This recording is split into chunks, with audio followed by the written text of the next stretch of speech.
लगातार 2 बेटियां हो गईं 2 साल के अंतराल में। सच कहूं तो मैं खुश नहीं थी। मेरे सपने अधूरे रह गए। मेरा सपना था कि एक बेटा भी मेरी गोद में खेले, मगर मेरे अच्छे पति ने जब कहा 2 बेटियों को ही हम पाल पोस कर काबिल बनाएंगे। स्नेहा, क्यों बेटे के लिए तरस रही हो? आज के इस महंगाई के जमाने में 2 से ज्यादा बच्चे होना भी देश के अहित में है। वैसे ही देश में जनसंख्या बहुत है। 2 बेटियों के बाद अगर एक बेटा हो गया तो तुम्हारा ध्यान भी बेटे की ओर ज्यादा रहेगा, जिससे बेटियां स्वयं को तिरस्कृत महसूस करेंगी। मैं ऐसा होने देना नहीं चाहता। हमारा छोटा परिवार सुखी परिवार। मेरे पति की इस बात ने मुझे कुछ हद तक तो समझ में आ गई, मगर मन में एक अधूरा ख्वाब रह गया। हम दोनों ने मिलकर दोनों बेटियों को अच्छी शिक्षा और अच्छी संस्कृति से अच्छा व्यक्तित्व दिया। बड़ी बेटी डॉक्टर बनी तो छोटी बेटी इंजीनियर। बड़ी धूमधाम से दोनों बेटियों की अच्छे लड़कों से शादी भी की। बड़ा दामाद डॉक्टर है तो छोटा दामाद इंजीनियर। दोनों बेटियों को ही अपना मनपसंद जीवन साथी मिला। हम बहुत खुश थे, इसलिए खुशी से जीवन बिताने लगे। मेरे पति ने जो भी संपत्ति हमारे पास थी दोनों बेटियों में आधा आधा बांट दिया।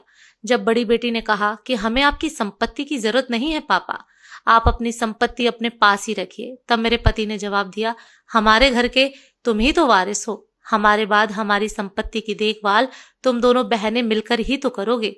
बेटी ने कहा, आप अभी कहीं नहीं जा रहे हैं पापा, कभी ना कभी तो हमें जाना ही पड़ेगा बेटा।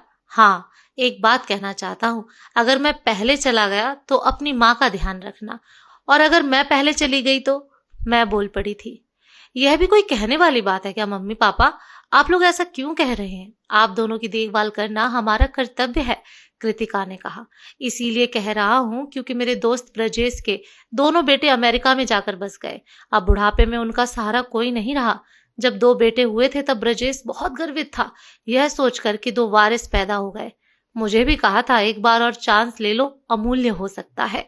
तीसरी बार कोई बेटा पैदा हो जाए, तुम्हारे बाद तुम्हारा कोई वारिस तो होगा। मैंने भी हंसकर कहा था, मेरी बेटियां ही वारिस बनेंगी, मुझे बेटा नहीं चाहिए, मेरे अच्छे पति ने कहा था।